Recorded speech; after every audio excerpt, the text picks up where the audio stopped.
Bueno, Alfredo García Rodríguez, 66 años, Partido Socialista de Galicia, PSOE.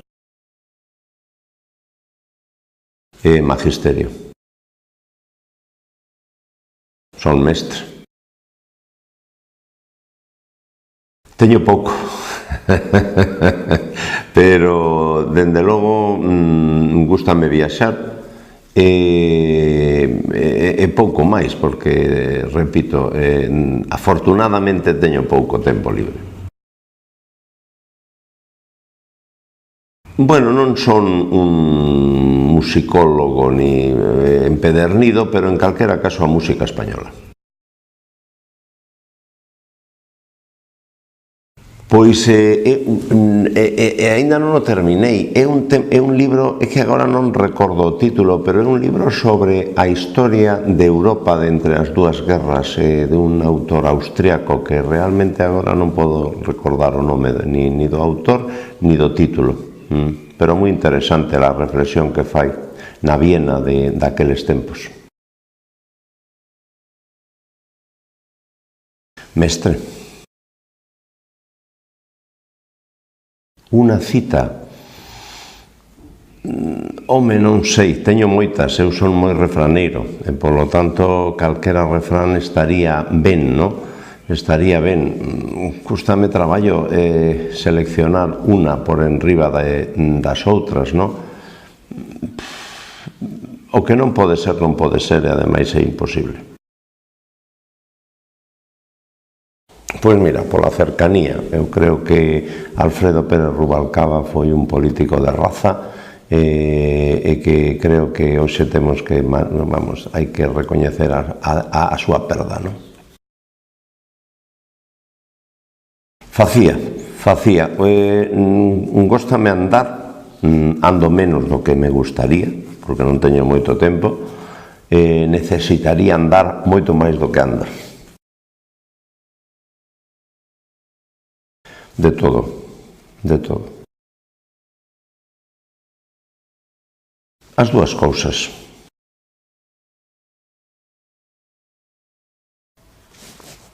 A traballar polo barco.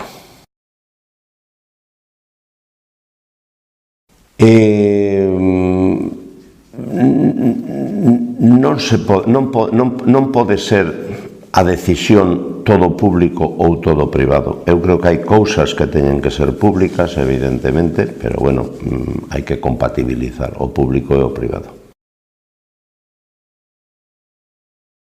Non teño nada que decir. É unha conquista e, polo tanto, aí estamos. Que todos os que critican os refuxiados se acorden ou recorden cando os españois tiveron que cruzar as fronteiras. Como decía precisamente, hai unha frase de Pérez Rubalcaba, que só con recortes non se vai a superar a crisis, decía él no seu momento. Por lo tanto, hai que administrar os cartos que se teñen, eso é certo, pero hai que administralos con altura de miras. Cero.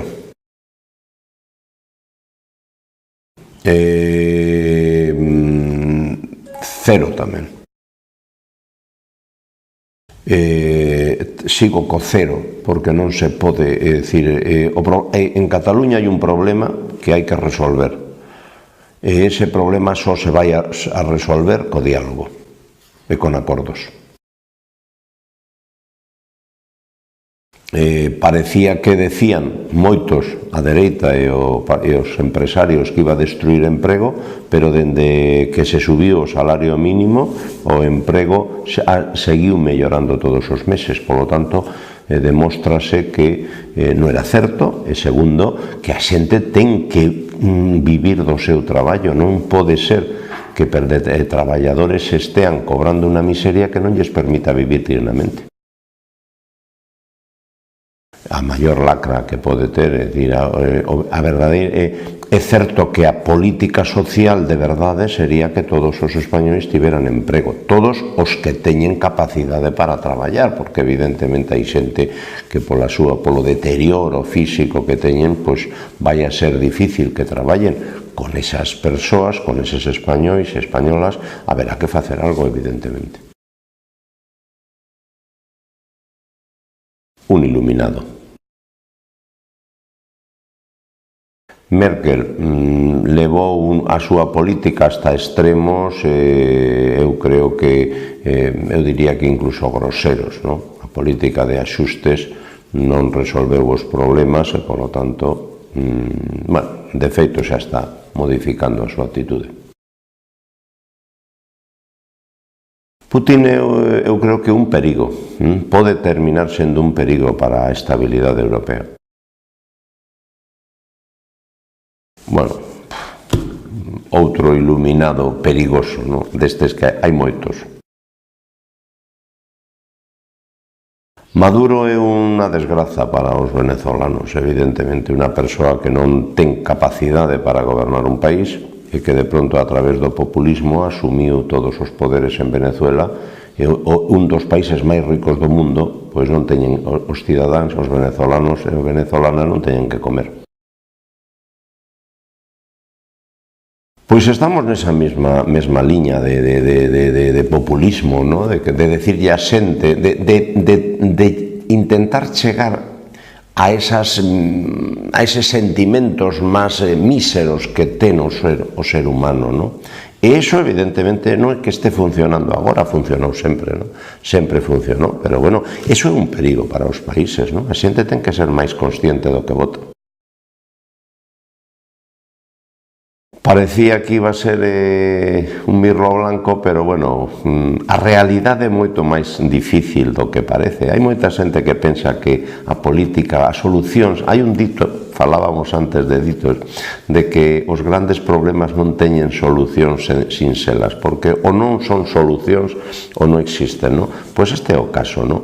Ás veces hai políticos que pensan que con 4 pinceladas van a resolver os problemas do mundo e os problemas do mundo son moi complexos. Por lo tanto, Macron eu creo que quedouse polo camiño.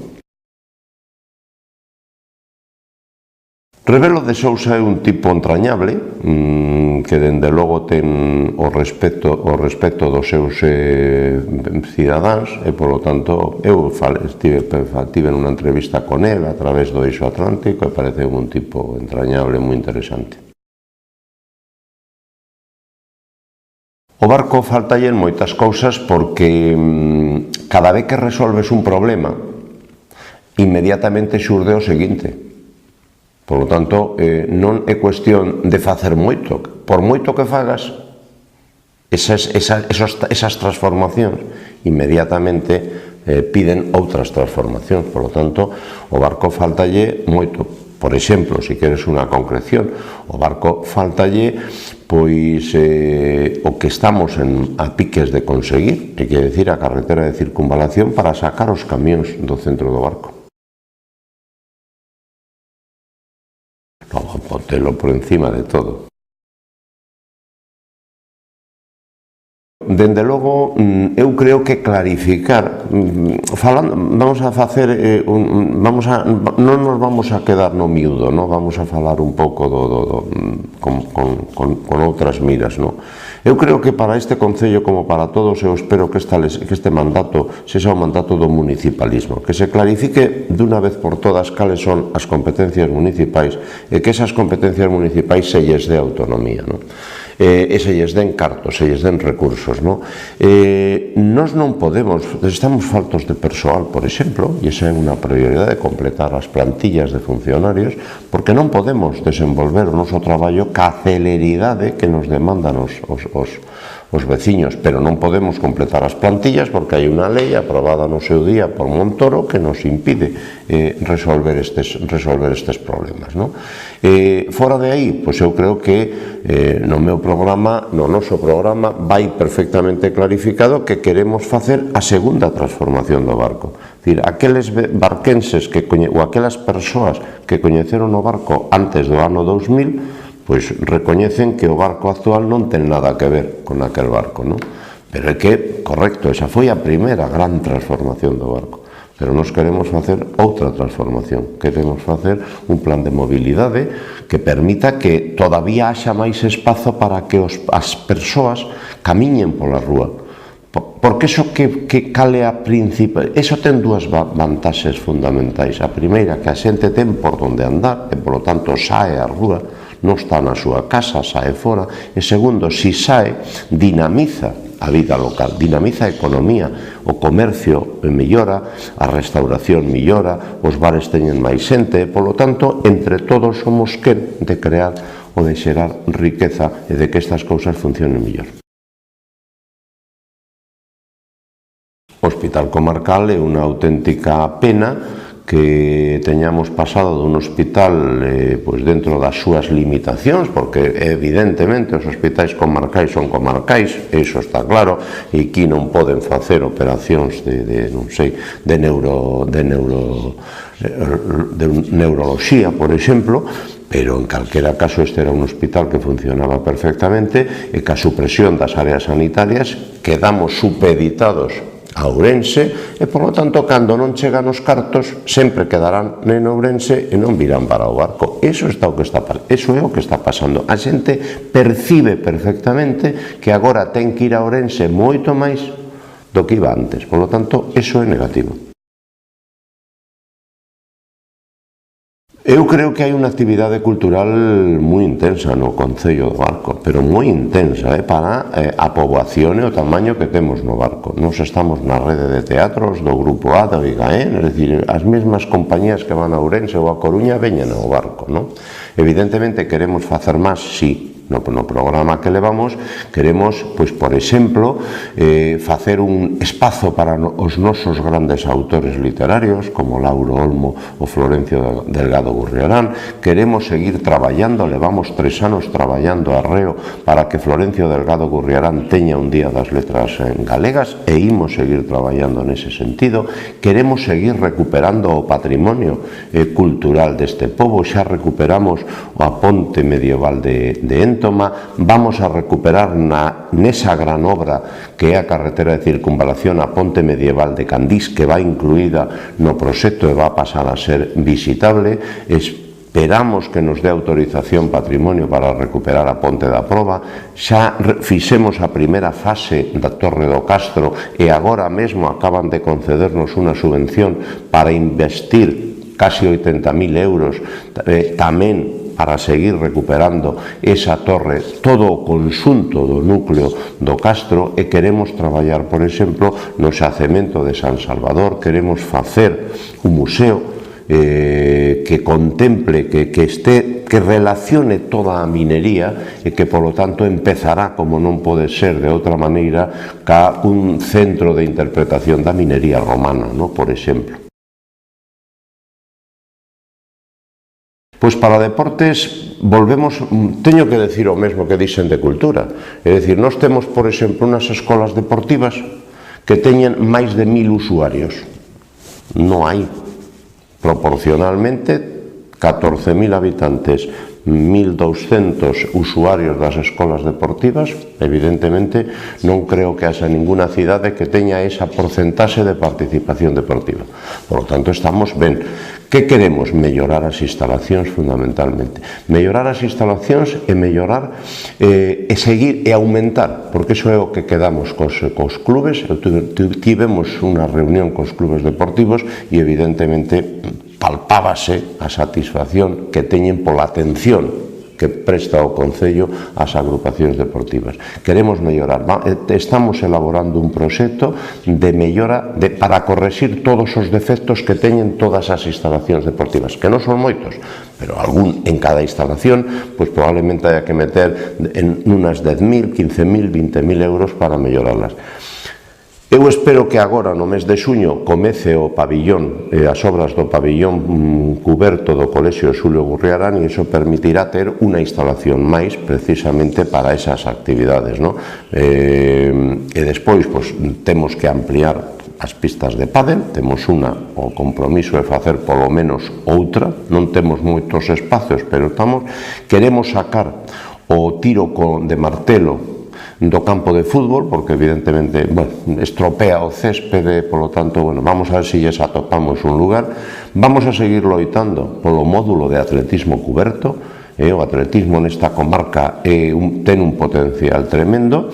Nos fixemos a un proxecto, entregámoslo á directora, a que era secretaria xeral de Deporte, que estaba moi interesada. Eu falei co presidente da Xunta para que, porque claro, é un proxecto que vai rondar €1 millón e, polo tanto, nin está ao alcance do Concello, nin estaba ao alcance exclusivo da Secretaría Xeral para o Deporte. Por lo tanto, a min pediume a secretaria que falara co presidente, falei co presidente para que o presidente dixera isto é prioritario, e falei tamén co presidente da Deputación. De momento, o único certo é que a secretaria xeral votaronna. Cando perderon o goberno en Madrid, había que colocar a outro en Santiago, ela, que era unha persoa que evidentemente ourensana e que está volcada co deporte de Valdeorras, fundamentalmente co atletismo, porque foi integrante do Clube Ardas e polo tanto tiña un cariño especial. Bueno, hai que seguir traballando nese campo, non? Que quitaría? Os camións. Os camións é unha obsesión. Eu o primeiro que fixe prácticamente nada máis chegar foi ir a falar co secretario de Estado de Infraestructuras, acórdome perfectamente, no mes de novembro, na subdelegación do goberno de Ourense para plantexar o problema que había. E empezamos a traballar, empecé a ir a Coruña co xefe da demarcación de carreteras, empezamos e por fin no 2005 xa comezou a moverse a maquinaria do Ministerio. Aí, despois, máis ou menos de 13, 14 años, rematouse o proxecto. Fai 2 anos que o proxecto está rematado, estaba listo para sacar a concurso. E bueno, finalmente, pasou un tempo nun caixón, evidentemente ao Partido Popular parece que non lle interesaba moito rematar esta obra, pero foi chegar ao goberno de Pedro Sánchez e poñelo en riba da mesa. De feito, onte, o día 9 de maio, o Consello de Ministros decretou, aprobou a urxente ocupación dos terreos, polo tanto non hai nada, e xa me consta que xa está o concurso, está resolto. Eu sei quen é, eu xa sei, teño información de quen é a empresa que vai a facer esta obra, e polo tanto a partir de setembro, outubro, máis ou menos xa empezaremos a ver as máquinas traballando nestes 5 kilómetros da obra máis importante da comarca de Valdeorras. 10.500 millóns das antigas pesetas, e son moitas pesetas, e van a xerar durante 3 anos, 3-4 anos, moita riqueza nesta comarca. Pois eu creo que a medida estrela, non sei se unha, pero por citar alguna eu diría a integración do río. O barco tradicionalmente ten un problema de sempre, que está limitado. Por un lado está o río, que o limita, por outro lado está a vía, e por outro lado está a Nacional 120. E iso fai que o barco este constreñido, non? E nós queremos que o barco supere eses límites, supere eses corsés, non? E nos parece que o máis importante é que o río Sil, que está limitando o barco, pase a estar dentro do barco. Como? Pois moi sinxelo, urbanizando, facilitando a posibilidade que do outro lado do río se desenvolva tamén o barco pola zona de Viloira. E, polo tanto, en vez de estar o río dun lado, este no centro, non? Con todos os problemas que acarrea o río, que o río, este río non lle gustan, non é bromista, sobre todo no mes de xaneiro, pero aínda así. Entón, nos vamos a sacar de inmediato un concurso de ideas para toda a área do Salgueiral. Queremos, non se van a poder, tampouco quero enfriar as expectativas, porque o Salgueiral é cauce, é dominio público, porque este ano que non creceu moito o río, pero sin embargo si anduvo polo Salgueiral, e tivemos que ir a limpar toda a porquería que deixou pegada ás árbores, non? Pero en calquera caso queremos potenciar o Salgueiral. Eu decía unha cousa, o outro día decía unha cousa que me parece importante: nos transformamos o malecón. Cando eu cheguei ao malecón, a partir do Cristo, a xente xa non íbamos ao malecón, porque non era acolledor. E hoxe é arteria, o punto clave do barco. En canto sae un rayo de sol, todos o malecón a pasear. Por tanto, temos o paseo fluvial probablemente máis hermoso de España.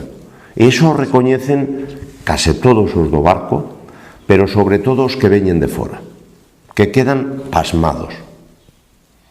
Como Alecón, ben. Pero claro, fixémolo ben, pero non cabemos xa. Non cabemos, e polo tanto temos que buscar outros espazos de lecer. Evidentemente, os outros espacios están do outro lado do río, e temos que recuperar eses espacios. E por iso eu digo que evidentemente, iso forma parte da gran transformación urbana que queremos facer e que queremos acometer.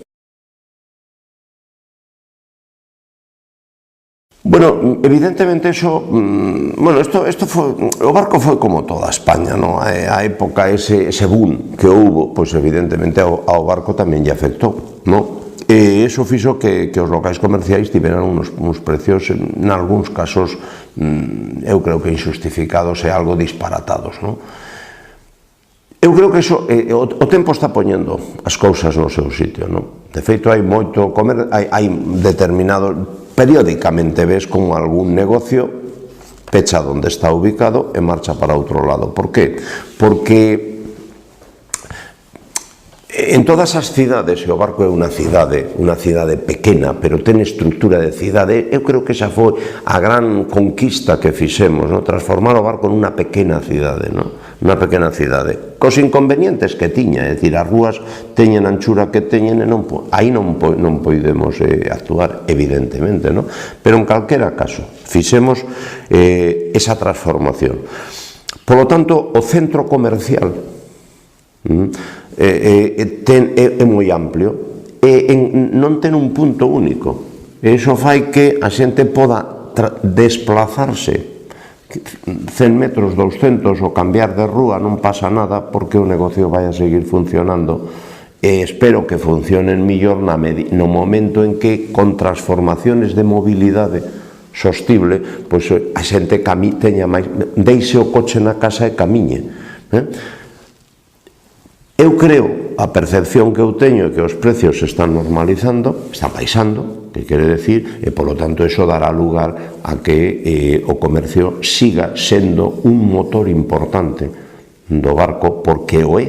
É dicir, o centro, eu que estive na creación do centro comercial aberto, que estive nos momentos difíciles nos que casi parecía imposible chegar a conseguir aquel objetivo que tiñan un grupo de comerciantes entusiastas. Eu estive ali apoiando esta idea porque me parecía fundamental. Hoxe é unha realidade. Eu sempre digo que un punto, un núcleo ou un polo de emprego importante nesta comarca é evidentemente o comercio. Bueno, a piscina climatizada evidentemente non saiu como pensábamos, os problemas burocráticos e administrativos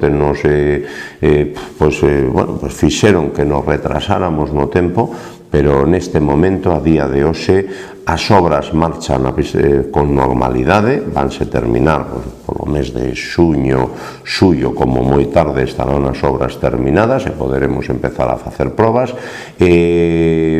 A nova lei de contratos, que de algún xeito non nos sorprendeu, que sabíamos que viña, pero evidentemente dificultounos moitísimo non ao barco, a todas as administracións en xeral, que todas que están na mesma situación de retraso de proxectos. Pois iso fixo que, nos retrasáramos, pero nestes momentos temos a ordenanza de tasas pechada e remitida incluso a la Xunta, porque ten que facer un informe tamén, pero xa leva tempo remitida. Esperemos que chegue un día destes xa o informe. Temos o plan de viabilidade económica rematado e terminado. Temos rematado tamén o pliego de cláusulas administrativas e o pliego técnico para sacar a concurso, e polo tanto, eu creo que vamos a cumplir prazos, o último prazo que dimos, que sería que para despois do Cristo iso poda estar en marcha. Porque nun momento determinado a piscina non funcionaba, esa é a realidade. A piscina tiña problemas estruturais que vamos a resolver mediante as obras. obras importantes, que estamos a falar de case 400.000 euros, que vamos a investir nunha piscina, non? Pero, como digo, o único obxectivo que tiñamos era que cando abrira funcionara ao gusto e dera satisfacción a todos os usuarios. Porque a piscina non pode funcionar con 300 socios. Iso é inviable económicamente. Temos que ir a unha piscina que teña moitos máis socios. E para que teña máis socios ten que funcionar perfectamente. E para que funcione perfectamente tamén é moi importante que quen xestione esa piscina sea unha empresa profesional e adicada exclusivamente á xestión de piscinas. Esa é a clave de toda esta historia. E, polo tanto, nos sacrificamos, se se pode empregar esta palabra, a rapidez ao resultado final. E nós, nestes momentos, temos incluso dúas, a través da empresa que nos fixo o estudio económico, que tamén se encargou de buscar e de falar con empresas de xestión de piscinas para vender. Bueno, pois todo eso creemos que vamos a ter polo menos dúas empresas que van a competir para xestionar a piscina de barco. Bueno, eso nos danos unha garantía, en principio, de funcionamento. E tamén teño que decir que o Concello vai apostar forte para que funcione a piscina. Mas tamén a xente ten que saberlo. Nese estudio de viabilidade, o Concello pon 100.000 euros ao ano. Todos os anos. Non vamos a subir os prezos dos aborados. Van a seguir estando onde estaban. E vamos a prestar máis servizos. Vamos a ter máis actividades para que a xente vaya a piscina climatizada.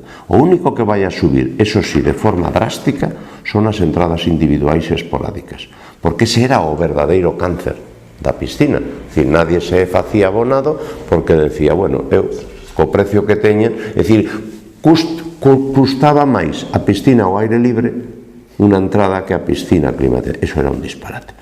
Que non foi culpa do Concello, ollo, que foi culpa da empresa que no concurso ofertou un prezo de entrada única absolutamente imposible de defender.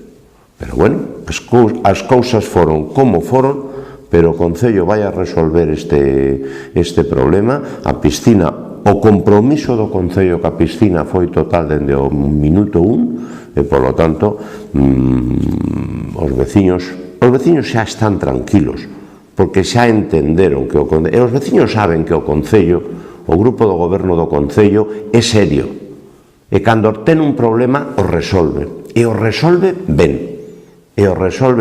Certo, que teño que decirlo, que probablemente do problema que do procedimento o do camiño seguido para resolver o problema da piscina, pois, hombre, evidentemente non é precisamente do que máis orgulloso me sinto. Pero, repito, tanto o concelleiro de Deportes como eu estivemos aí implicados, pero ás veces nos superaba a realidade burocrática e administrativa. Pero en calquera caso, eso se vai a resolver. Ademais, neste caso vamos a cumprir máis ou menos os plazos que lles dimos a última vez aos veciños. Totalmente. Eu teño que decir unha cousa. Cando eu era rapaz, que tiña 18, 20, 22 anos, eu que vivía daquela en León, ali xa había discotecas e pub, pero fundamentalmente no Brao íbamos ás verbenas dos povos, non? Eu creo que daquela había máis pelexas das que hai hoxe no barco. Aí temos que, nos quedamos na reunión que mantivemos cos empresarios, porque nos reunimos con moitas asociacións antes de empezar esta campaña, acadamos un acordo que a mí me parecía moi interesante. Vamos a facer un grupo de traballo, Concello, asociacións de empresarios, para intentar buscar solucións para que haxa máis emprendedores, para que se instalen máis empresas no barco. É certo que agora mesmo o polígono, bueno, pois hai movimento, finalmente, por fin, dende fai 2 anos para cá, pois están construindo naves, pero tamén é certo que nós queremos, hai un proxecto interesantísimo que é o proxecto de CEDIE, que me parece un proxecto interesantísimo para poñer aí precisamente empresas que primen a investigación, o desenvolvemento, o I+D+I,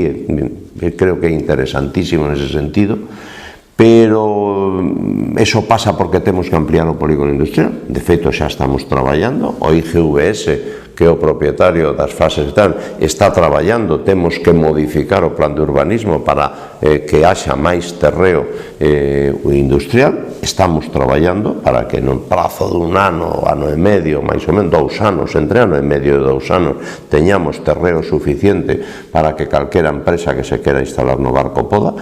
E a partir de aí, bueno, pues creo que hai que traballar esa é a liña, ¿no? Porque nós temos varios puntos potenciales, ¿no? Importantes.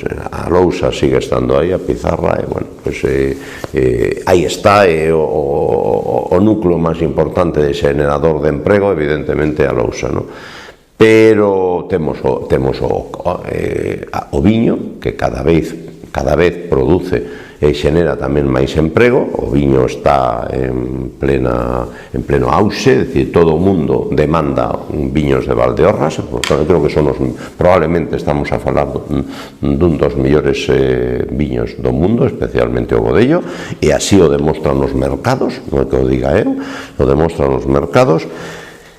E por outra banda, como digo, está o comercio, pero a industria ten que ser a terceira pata de todo isto.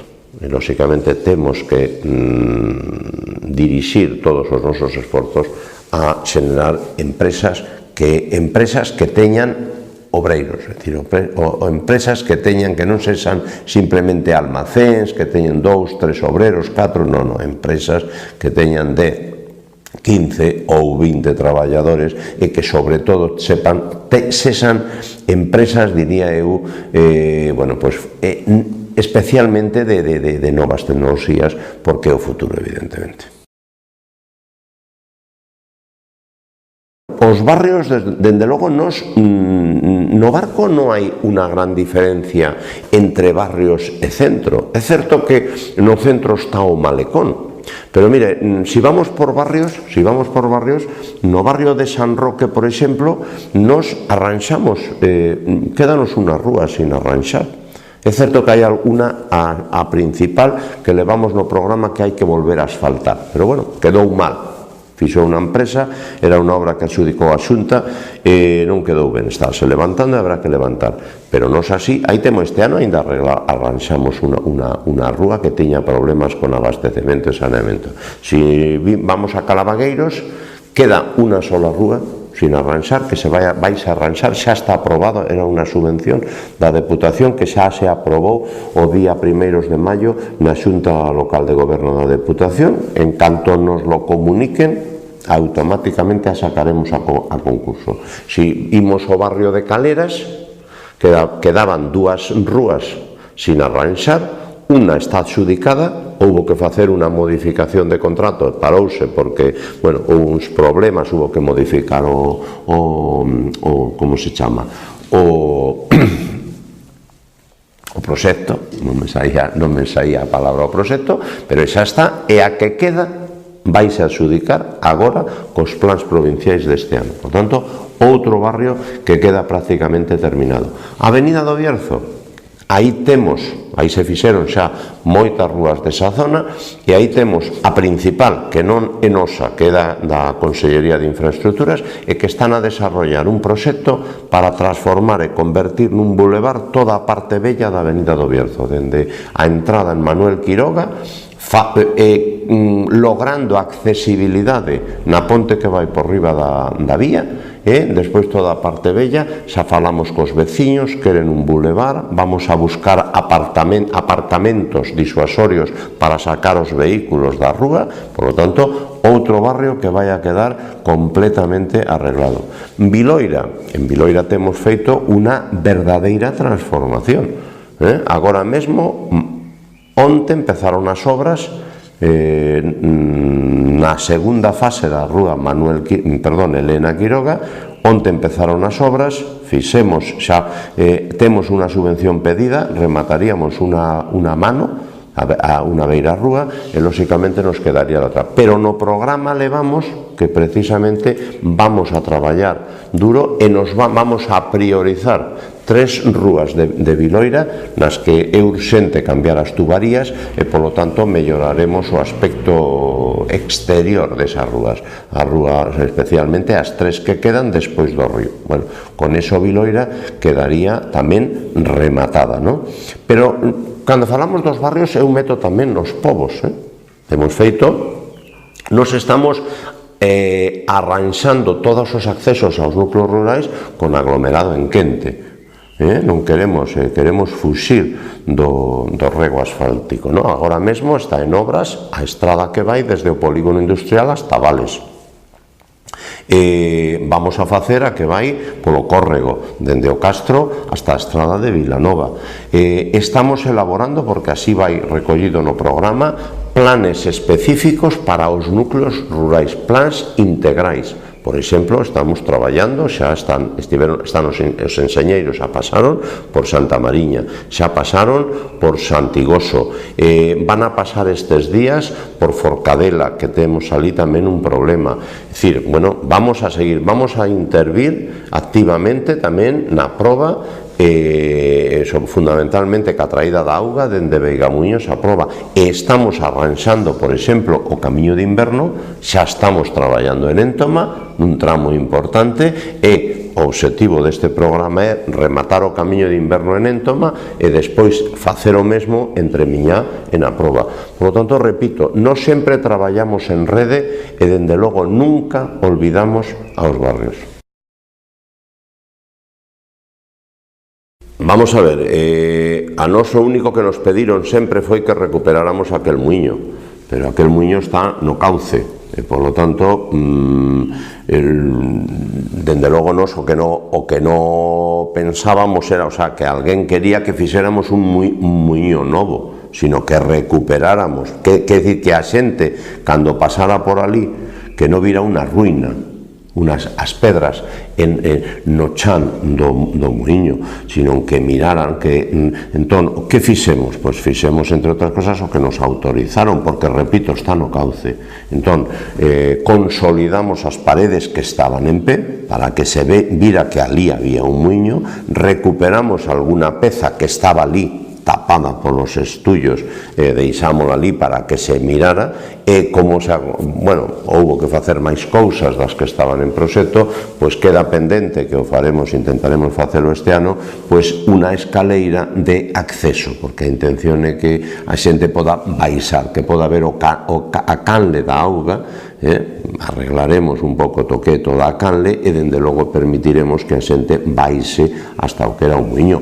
Pero eu creo que a recuperación das cousas é o que vamos a facer, por exemplo, na Ponte da Proba. A Ponte da Proba, por un lado, xa non pasa auga, evidentemente, porque o río modificouse o cauce máis de 60 anos, máis de 70 anos, pero está ali a ponte, hai un lateral que está bastante ben conservado, entón vamos a recuperar ese lateral para que cando pasen os peregrinos por ali, pois vexan, haberá unha explicación fotográfica e documental, esa foi unha ponte, vexe como está, e nada máis. A recuperación etnográfica non necesita. Eu teño estado en moitísimos muiños que evidentemente non son muiños, simplemente reconstruyeron, mantiveronas en determinados casos o que había, noutros o muiño estaba enteiro, por tanto as paredes están e ten tellado, pero non ten máis. É dicir, eu creo que esa recuperación,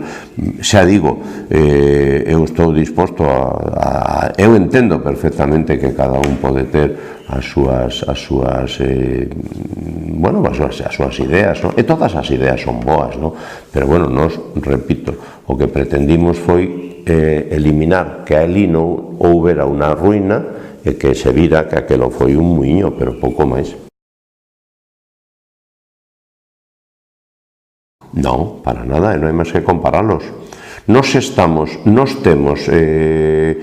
primeiro a tasa da auga, e por aí van, dende logo, non hai que comparémola con calquera cidade. No Barco non é fácil levar auga de calidade aos grifos, é complicado, porque o arroio Candís, pois durante moitos meses do ano baixa auga por gravidade, pero hai que depurala tamén, porque hai canteiras augas arriba, e polo tanto precisa de traballos, pero 2, 3 ou 4 meses no ano temos que bombearla dende o río Sil, e polo tanto primeiro hai que depurarla en condicións, e despois ten un bombeo, e aínda así, basicamente temos que comparar as tasas nosas castidades. Non podemos comparalas con un pobo onde non hai tasa. Por tanto, aí, se non cobran nada, é máis barato. O lixo, por poñer un exemplo, non temos equilibrio. Non hai equilibrio. A recollida do lixo e o custe que temos que pagar a Sogama é máis do que recaudamos. Por tanto, non temos equilibrio nese tema. E se nos vamos ao IBI, o teatro custa 5 euros. Donde? En que cidade se ve teatro por 5 euros? Que alguén me diga alguna. Evidentemente non dá. Non dá. Nos mantimos, va moita xente ao teatro. Bueno, pois unas cousas compensan a outras. Se nos vamos ao IBI, nos estamos a ponencia de valores, o sea, a valoración que teñen a inmensa maioría dos edificios do Barco, data de 1997. Se xa vai 22 anos que se fixo esa valoración. E nós estamos, a porcentaxe é o mínimo a que nos obligou o goberno cando estaba Montoro, porque Montoro subiu o 10% un ano, non recordo a que ano era, obligou a todos os concellos que non tiñan, que tiñan ponencias de valores moi antigas a subir o 10% un ano, e o ano seguinte había que subirlo outro 10%, excepto naqueles casos que xa o coeficiente estivera no 0,6. E nós, co primeiro 10% chegamos ao 0,6, e polo tanto o segundo ano non nos subimos. Pero é que levamos máis de 6 anos sin tocar unha tasa prácticamente, con todas as tasas conxeladas. Por tanto, que alguén me explique o que custa a contribución no Barco e o que custa na maioría das cidades deste país. Pero mentres nós non subimos ni un solo imposto, non revalorizamos ni unha sola tasa, a luz púxose polas nubes. Os salarios dos traballadores nos cumplimos. Nos este ano xa lle subimos aos traballadores o 2,25, que decía, creo que dixo porcentaxe a que chegaron a un acordo os sindicatos e o goberno. O ano pasado subímoslo tamén un 75, o ano anterior o 1%. As cousas cada día, a recollida de lixo, que repito, non temos repercutido, todos os anos temos que incrementalo nunha fórmula matemática que consta no contrato que asinamos ese día. E a pesar deso, estamos aguantando. E, por lo tanto, eu creo que, e ademais, o di todos os anos o interventor no informe da conta xeral, que o índice, porque ademais hai outra cuestión, é dicir, o goberno prima a hora de repartir os tributos, os ingresos que manda o goberno aos concellos, prima o esforzo fiscal que fai cada concello, de tal xeito que aqueles concellos que teñen os tributos máis altos, como fan os veciños un esforzo fiscal maior, talles máis. Bueno, pois nós, no informe da conta xeral, todos os anos vai aí o esforzo fiscal do concello. E, evidentemente, o esforzo fiscal do concello para unha cidade do tamaño e dos servizos que presta o Barco é baixo. E iso o din os números, Outra cosa é que evidentemente a xente, se non pagara nada, estaría máis contenta, pero está claro que non podería ir ao médico, nin lle recollería no lixo, ni nada por el estilo. Por lo tanto, é necesario pagar impostos para ter servizos.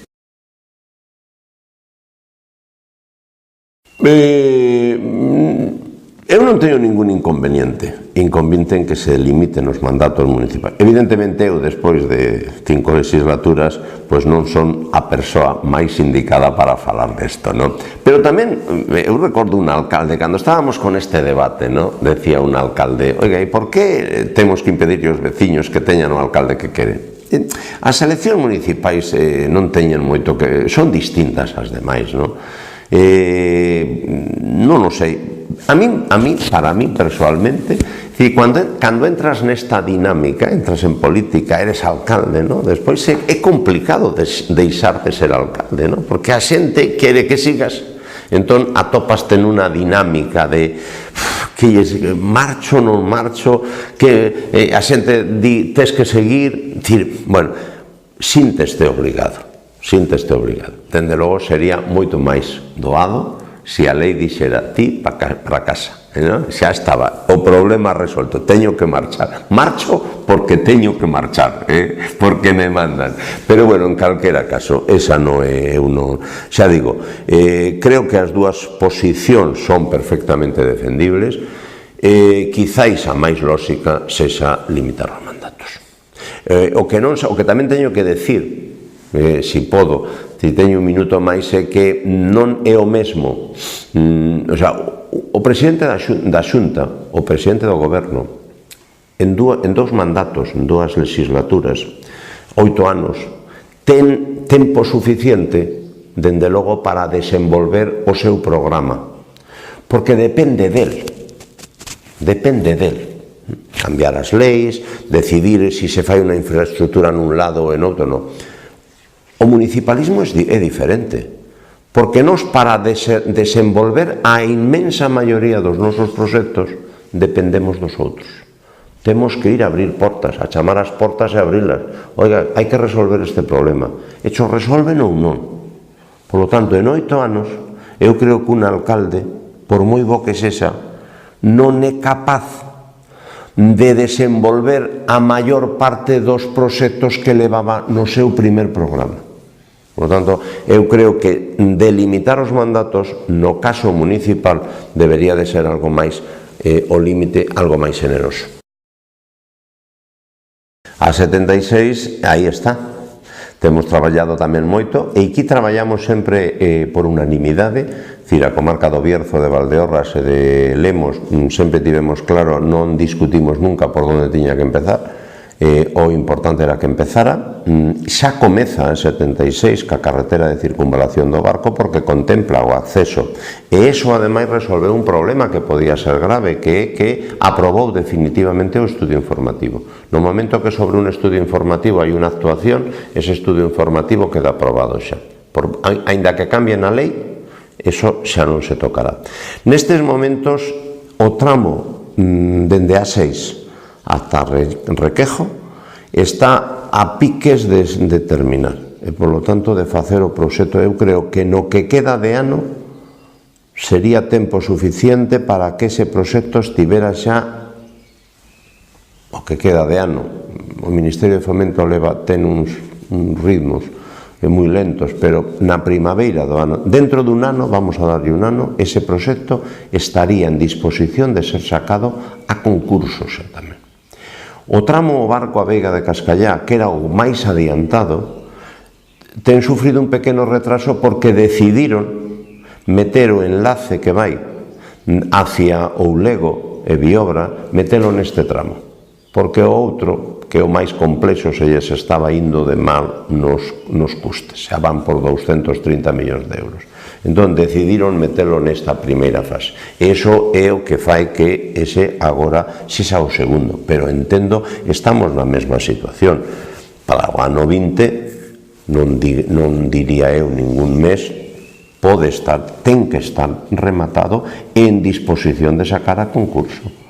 E o outro, aínda están traballando, están en prazo para facer o proxecto e darlle información pública, etcétera, etcétera. Por lo tanto, nesta zona, na comunicación dende o Barco hacia A6, hacia o resto de España, pero tamén hacia o resto de Galicia, porque cando rematen Lugo-Santiago, probablemente, polo menos dende a Rúa, non sei, pero dende o Barco iremos a Santiago tamén por Lugo. porque vai a ser máis curto. Por lo tanto, Coruña, Lugo e Santiago va a quedar ben comunicado. Aí o problema que temos é o resto, non? Parece que xa están traballando tamén no tramo de Pobra de Brollón hacia Monforte, hacia Canaval. Bueno, e aí hai que resolver un problema que quedou sin resolver por un fallo do Ministerio, que foi a información pública na Ribeira Sacra. Hai que resolver por onde vai a comunicación con Ourense. Eu non vou a decir por onde ten que ir, ni por onde debería de ir. Ese é un problema técnico que terán que resolver os técnicos, pero hai que seguir traballando. Esa é unha reivindicación que non podemos deixar da man.